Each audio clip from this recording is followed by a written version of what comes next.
to the Thursday Snowbird vlog.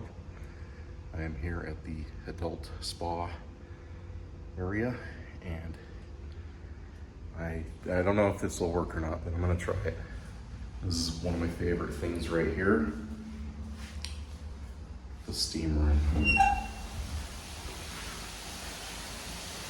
Pretty nice. Got a window here so you can kind of see out into the pool area, that hot tub right there, and then the pool. And I'm just gonna hang out here for a bit, but just really fast.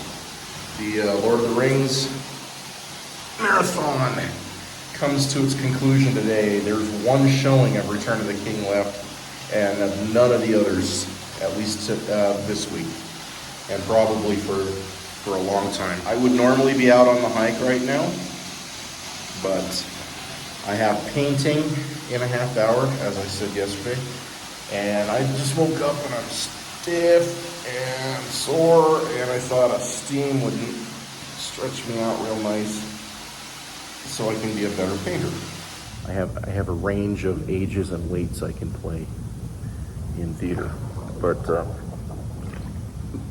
my goal was to be back down to 255 by this week, Snowbird week, and I didn't make that goal, but that's okay. I made the most important goal, which is sugar sobriety. First things first, easy does it, live and let live. So I'm not gonna kick myself about it. I have been as heavy as 325 pounds in my life, and so honestly, every day where I'm under 300 pounds is already a win for me. But we did take a family trip to Asia, so Hong Kong, Singapore, and Malaysia a few years back, and I wanted to ride the world's second longest zip line, which is in, how to say it, but everyone just calls it KK. And so we did that. We went scuba diving. I had to get down to 265 or less in order to ride that zip line. And at the time, let's see, this is 2019 when I decided I wanted that goal. I was about 290, and so using keto, like full-on keto with the macros, in the keto ratio of 70% fat, 20% protein, and 5% carbs, and those are the actual true keto ratios if you want to start ketogenic. It worked, and I got down to 265 for the most part. When we got to Malaysia, though, it's impossible to do keto. You cannot find cream or half and half or butter anywhere I mean, it's just not. You really have to look for it in specialty stores. So I went into intermittent fasting, which is some people call jumpstart ketosis. And so I was able to get all the way down to 255 on that trip, and I felt great. I rode the zip line. It was awesome. It was so much fun, and but not sustainable. And last summer, like I said, I was on a job training where I gained 20 pounds doing intermittent fasting, skipping breakfast and lunch. But then once that window opened up at dinner, it was cobbler every night and ice cream and just all kinds of, and like I said before, sugar, I found out, turns me into a bottomless pit with everything, not just with sweets. So watching Two Towers yesterday, the extended edition, there's a scene in there where Eowyn is asking Strider, what's his name, Aragorn, where he's from, and if he's one of the Duodin or whatever, and he's like, yeah, I am. And she's like, you guys have remarkably long life. How old are you? And he just smiles, and she's like, are you 60? And he just smiles, and she's like, are you 70? He just smiles, and she's like, are you 80? And he looks at her and he's like, I'm 86. So I don't look like I am my age, and I hope when I'm 86 I can still look like this or younger. How? Getting off sugar.